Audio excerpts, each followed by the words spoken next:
बिस्मिल्लाहिर्रहमानिर्रहीम। अस्सलामु अलैकुम वरहमतुल्लाहि वबरकातुहू। नमाज का एक बहुत ही ज़रूरी और इम्पोर्टेंट मसला आप हज़रात के सामने आज बयान करने जा रहा हूँ। इस मसले में भी अक्सर व बेशतर लोगों से गलतियाँ हो जाती हैं, तो आप इस चीज़ को समझें। मसला ये है कि सजदा सहव अगर किसी शख्स के ऊपर वाजिब हो जाए, यानी उसने नमाज के अंदर कुछ ऐसी गलतियाँ कर दी हैं जिनकी वजह से उसको सजदा सहव करना उसके ऊपर लाजिम हो गया, वाजिब हो गया। अब उसको सजदा सहव करना था, लेकिन उसने सजदा सहव नहीं किया और दोनों तरफ सलाम फेर लिया। कि सजदा सहव करने के लिए दाहिनी तरफ सलाम फेरने के बाद आपको 2 सजदे करने होते हैं, उसके बाद फिर तहियात दरूद शरीफ वगैरह पढ़कर नमाज मुकम्मल करनी होती है।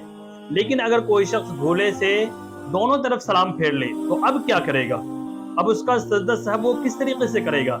तो इस बारे में मसला ये है कि अगर आपने दोनों तरफ सलाम फेर लिया, आपने दोनों तरफ सलाम फेर लिया, उसके बाद आप अपनी जगह पर ही बैठे हुए हैं और आपने किसी से बात भी नहीं की है और अपना सीना जो है क़िबले की तरफ से फेरा भी नहीं है। यानी जिस तरीके से आप क़िबला रुख होकर नमाज पढ़ रहे हैं, तो आपने अपने जिस्म को, अपने सीने को इधर उधर भी नहीं फेरा है और इसी तरीके से आपने किसी इंसान से बातचीत भी नहीं की है। उसके बाद लेकिन आपको याद आ गया कि आपके ऊपर सजदा सहव का करना वाजिब था, तो अब आप वहीं पर बैठे बैठे 2 सजदे करेंगे। कुछ नहीं करना है आपको, वहाँ पर नियत वगैरह बांधने की भी जरूरत नहीं होती। बहुत से लोग उसके बाद नियत बांधने लग जाते हैं और नमाज पढ़कर या नियत बांधकर उसके बाद फिर सजदा सहव करते हैं।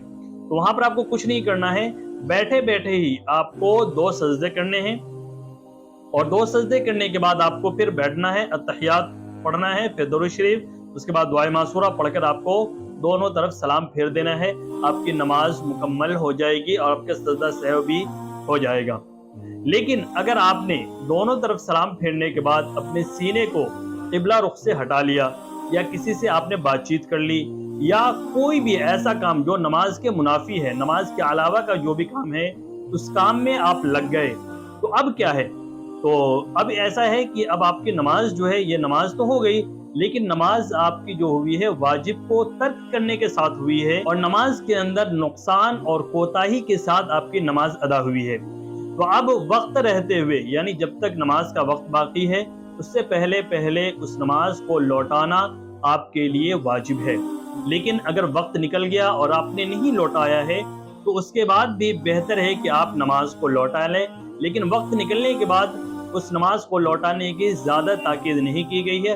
वक्त के अंदर अंदर लौटाना बिल्कुल वाजिब है, क्योंकि नुकसान के साथ और कमी के साथ आपकी नमाज हुई है।